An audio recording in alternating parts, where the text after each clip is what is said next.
Seahorse 46 has the white 46 pound thrust motor at the front. Combined with a 2-speed control unit, it will get through the roughest and biggest surf you are ever likely to encounter. At the rear of the Seahorse is the tow point. This is offset to the left to counteract the torque of the motor and ensure the Seahorse stays on track.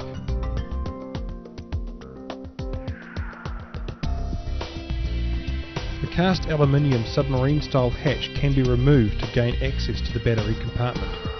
Simply unscrew the key to disengage the spider inside and remove the hatch. The Seahorse 46 is powered by a 9 and a 12 amp hour battery. When reinserting the batteries, the larger 12 amp hour battery goes in first, followed by the 9 amp hour one. Either battery can be connected to either terminal inside.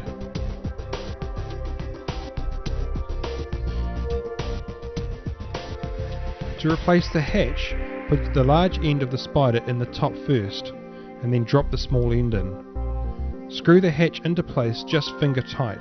The large sealing area means a watertight seal can be made even when sand gets in the way. The control unit is where we can set the running time and start and stop the motor. This is also where we set the running speed. Next is the strobe light. It is night activated and can be seen for several kilometres. It runs off a single D-cell battery, which is simply dropped into place with the positive side up. You can use your starting magnet to remove the battery to stop the strobe from activating when it shouldn't.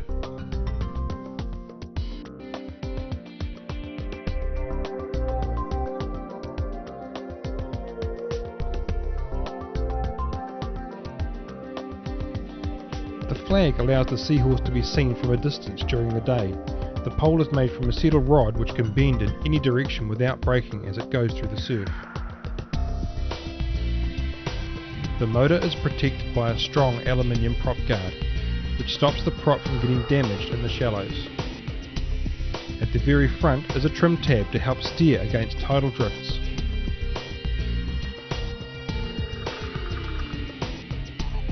A few clicks to the left will turn Seahorse to the left. And a few clicks to the right will turn it to the right. The body of the Seahorse is made from a super tough rotomolded polyethylene, which can handle anything you can throw at it.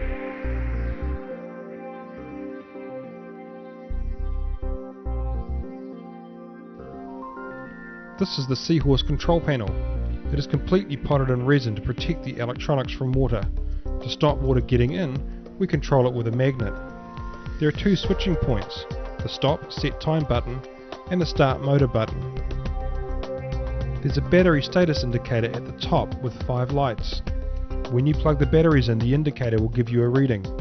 If either of the 2 OK lights come on, then you have a good charge. If any of the recharge lights come on, then the batteries will need recharging. At the bottom we have the time set lights, which are set in 5-minute intervals.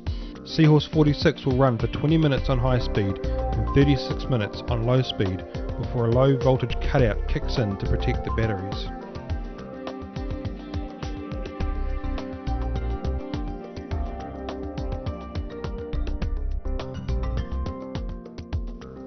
The simplest way to operate the Seahorse is to simply hit the start button with the magnet. The magnet faces down with the line coming out of the bottom.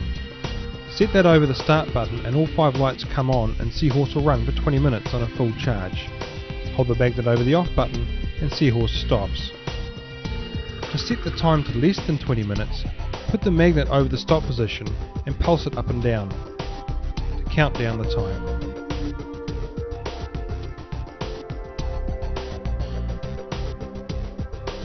Here it is set for 10 minutes, and now just put the magnet over the start button to run Seahorse for 10 minutes.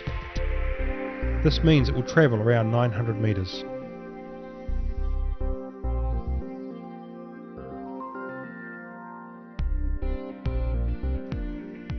Just going over that again, put the magnet over the stop button and pulse it up and down. Let's go for 15 minutes this time. Then over the start button and Seahorse will run for 15 minutes.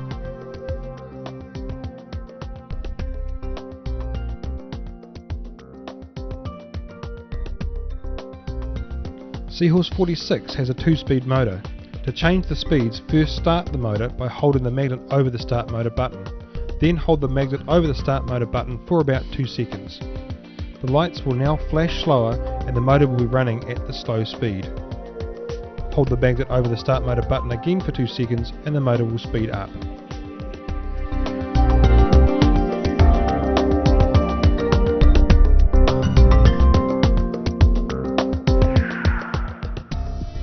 The hatch area has been redesigned to include a double sealing system. The new hatch has an inner lip which presses down on the top of the hatch seal, and an outer lip which catches the outside of the hatch seal as the pressure is applied. To fit the hatch, first make sure the hatch screw is fully wound out to the bottom of the nut. Insert the top of the hatch first and then drop it back down over the rubber. Tighten the screw, making sure the hatch stays on the rubber.